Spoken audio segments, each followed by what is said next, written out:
Eagles, I'm Destiny Brunson. And I'm Mike Massivier. And this is Eagle News TV. March is International Women's Month, and in order to recognize it, Eagle News went out asking students what they think it means to be a 21st century woman. Take a look at what we found out. To me, being a 21st century woman means that we have more opportunities for jobs and even more recreational activities, but with more opportunities comes the responsibility to our community to give back. And one of the most difficult things is trying to find a balance between our personal aspirations and caring for our future family. Women are still expected to bear children, be mothers, be at the home, and I feel that that's not their role anymore. If they choose to do that, they can. If they don't, then they don't. To me, being a 21st century woman means that there's more independence. You also have the ability to participate in more jobs than usual. In my case, the military is very important to me, and now I can serve my country proudly. A 21st century woman has more options in the workforce, and she basically has more power. Ian also caught an in-depth interview with Dr. Nicola Foote, an associate professor of Latin American history, who has conducted research on women and gender. Here's what she had to say. What do I think is the future for women, and what do I think the future might hold for women? I think that's a fantastic question, and I'm sort of ambivalent. On the one hand, I want to be super optimistic, and I think, as I said, there are unprecedented opportunities. I think it is inevitable that we will see a female president here in the United States. But like I said, I do think we're seeing some backlash against some of the changes and some of the gains that women have made, and I think that is because we haven't quite ironed out all these details, as I keep saying. And I think so I'm also a little nervous that we might, I would consider what we've lived through to be a revolution. And I think when historians 200, 300 years from now look back at the mid to late 20th century, they will say, wow, this is one of the key revolutionary moments in human society. But often what we see when we have change of that magnitude is that there's counter-revolution.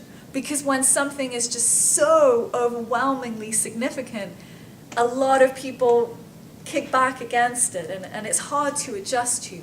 So I am a little concerned that some of the rights that women have gained might be very fragile.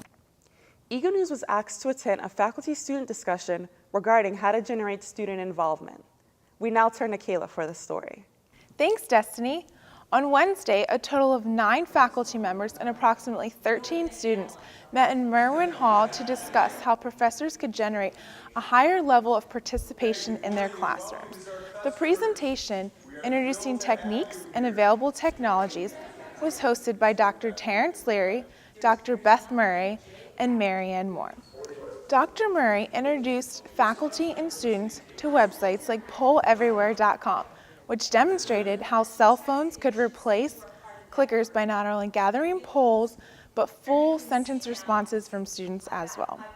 Students in turn offered advice to professors, stating that they feel encouraged to participate in the classroom if professors know their names and if they can sense the professor really cares about the student's academic well-being. After participating in the panel, freshman Paige Vogt had some advice to offer her fellow peers. I would definitely say they need to interact with the teachers, like go up and talk to them after class, and if they need any help, definitely ask for it. Don't just assume that you're gonna get the grade without asking the teachers for help or going to tutor. Linda Sarah, director of the Teaching, Learning, and Assessment Initiative, coordinated the event and stated that she hopes faculty and students gain the understanding that when it comes to learning, everyone's involvement is necessary. We're in this together, that students want to be known by their professors, professors want to know them, and both of us want a community of learners in the classroom. We now turn back to Mike. Thanks, Kaya. The annual Skit Night, hosted by Greek Life, also took place last week. We now turn to Jasmine with the story. Thanks, Mike. Around 400 people gathered on the library lawn to watch as fraternities and sororities perform choreographed dances and skits. Some of the performances included acrobats like backhand springs, as well as comedy sketches. A total of 12 fraternities and sororities participated in the event. Back to you, Destiny. Thanks, Jasmine. In order to view all the skits performed, you can visit www.eaglenews.org/multimedia or click the link at the end of this video. We now turn to Josh with the latest in FGC athletics.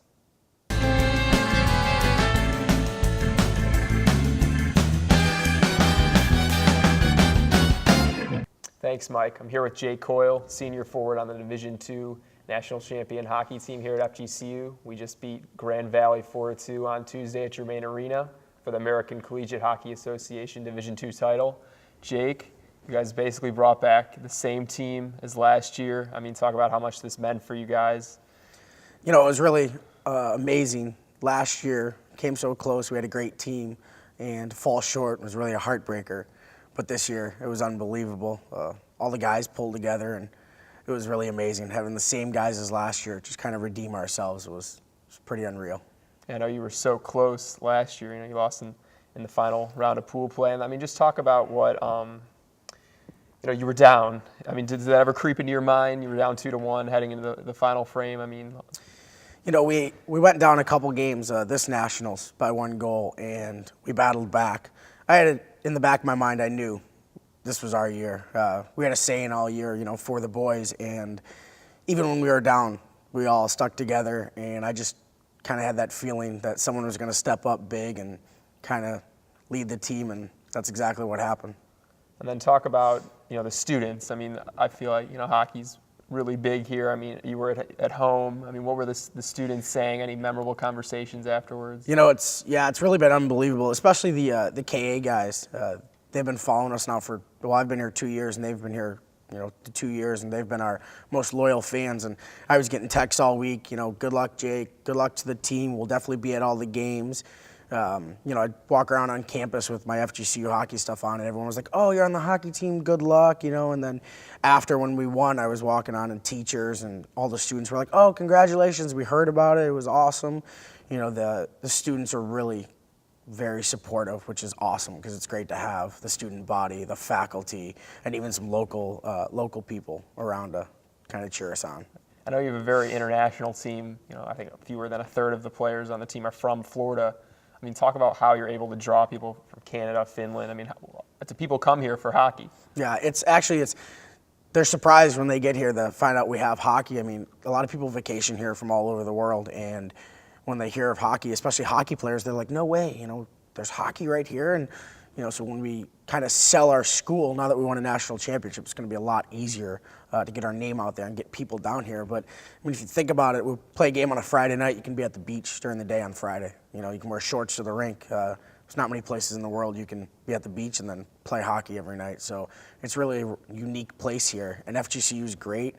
I mean, we have a beach on campus, so it's just a matter of getting the players down here, and then once they see it, it's a no-brainer. They all want to come here. And back to the exposure aspect, I mean, how much do you think this helps, or does it not help? I mean, as far as playing, you know, NCAA eventually here, Division I, do you think that's ever a possibility? Absolutely. I think NCAA is definitely a possibility, especially because we have Germain Arena. You know, we have a great facility a mile away from campus, which is awesome.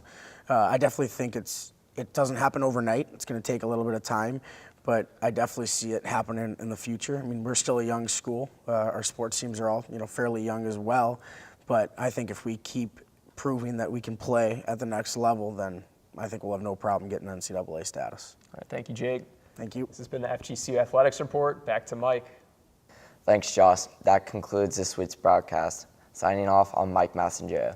And I'm Destiny Brunson. Have a great week, and go Eagles.